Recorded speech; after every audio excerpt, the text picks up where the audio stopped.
The Lord be with you. And with your spirit. A reading from the Holy Gospel according to John. Glory to you, O Lord. When the crowd saw that neither Jesus nor his disciples were there, they themselves got into boats and came to Capernaum looking for Jesus. And when they found him across the sea, they said to him, "Rabbi, when did you get here?" And Jesus answered them and said, "Amen, I say to you, you are looking for me not because you saw signs, but because you ate the loaves and were filled. Do not work for food that perishes, but for the food that endures for eternal life, which the Son of Man will give you. For in him the Father, God has set his zeal." So they said to him, "What can we do to accomplish the works of God?" And Jesus answered and said to them, "This is the work of God, that you believe in the one he sent." So they said to him, "What sign can you do, that we may see and believe in you? What can you do? Our ancestors ate manna in the desert, as it is written, He gave them bread from heaven to eat." So Jesus said to them, "Amen, I say to you, it was not Moses who gave the bread from heaven. My Father gives you the true bread from heaven. For the bread of God is that which comes down from heaven and gives life to the world." So they said to him, "Sir, give us this bread always." And Jesus said to them, "I am the bread of life. Whoever comes to me will never hunger, and whoever believes in me will never thirst."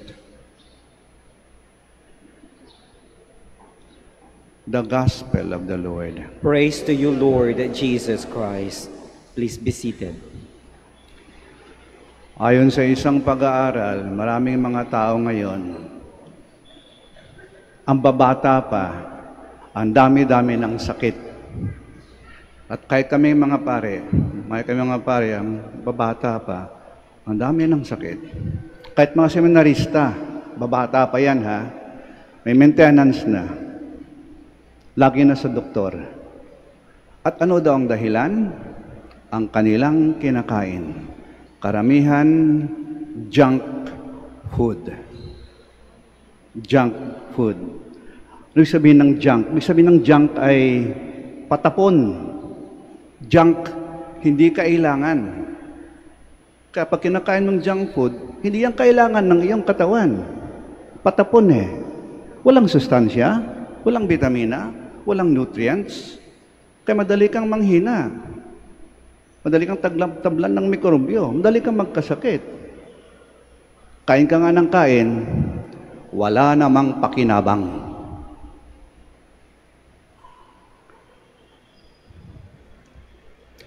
Minsan pa ako'y nagmimisa, pagdating ng komunyon, tataas ko yung osya, sasabihin ko, katawan ni Kristo, body of Christ. At alam mo yung sa harap ko, nakatunganga lang.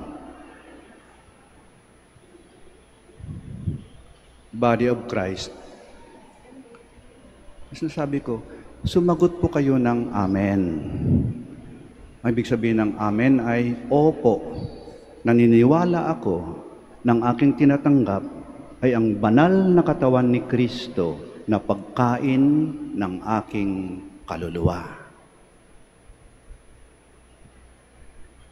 Pag hindi ka sumasagot ng amen, parang hindi mo alam ang iyong ginagawa. At hindi mo alam ang iyong tinatanggap. Kaya siguro, maraming may sakit ngayon. May sakit ang kanilang kaluluwa. Hindi malusog ang kanilang buhay espiritual.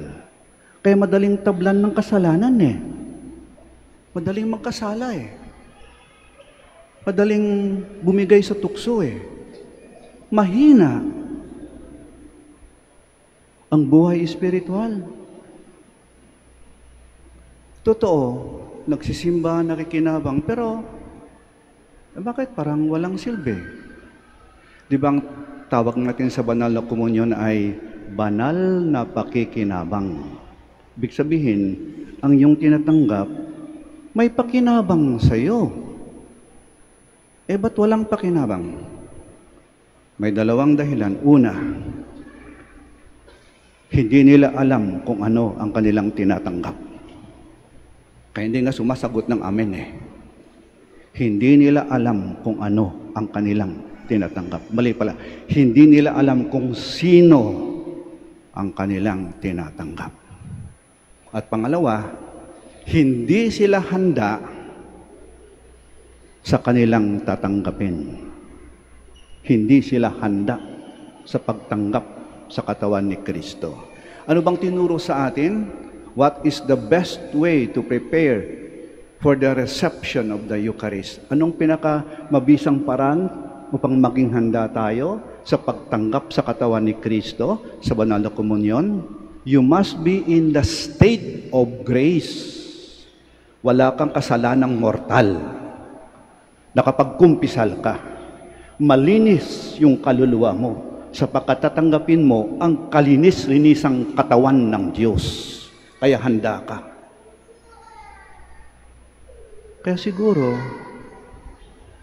kahit simba ng simba tayo, tanggap ng tanggap tayo ng komunyon, walang pakinabang. Bakit hindi tayo handa eh?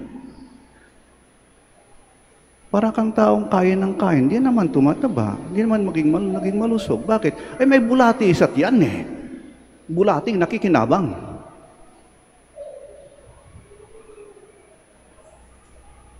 Pag tayo nagsisimba at nagkukumunyon at tinatanggap natin ng tapat, totoo at taimtim ang katawan ni Kristo,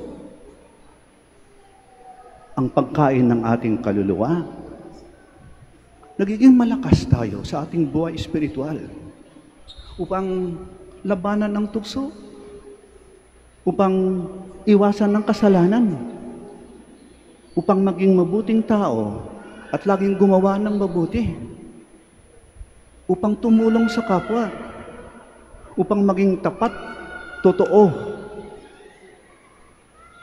at taimtim sa ating isip, salita at ginagawa. Sapagkat nasa sa atin si Kristo eh. Tinanggap natin siya eh. Dala-dala natin siya. Nagbabago ang ating buhay. May isang miyembro kami ng simbahan rito, yung kanyang apo, nag-first communion. Tuwang-tuwa siya. Yung kanyang apo, talagang inihanda ng mga katikista at ng mga madre.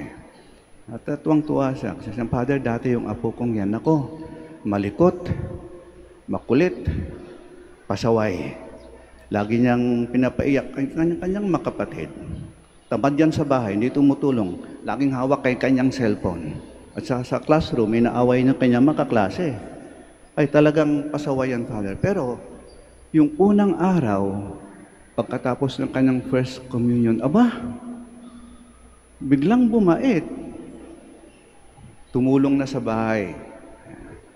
Hindi na siya ng away ng kanyang makapatid. Naging nagmagalang sa kanyang guro at kaklase. Laki niyang sinasabi sa bahay, Mami, Daddy, Ate, Kuya, ano pong matutulong ko? Aba, Father, himala. Katinanong ng nanay, Nak, ano bang nakain mo? Sagot ng bata nakain ko po si Kristo.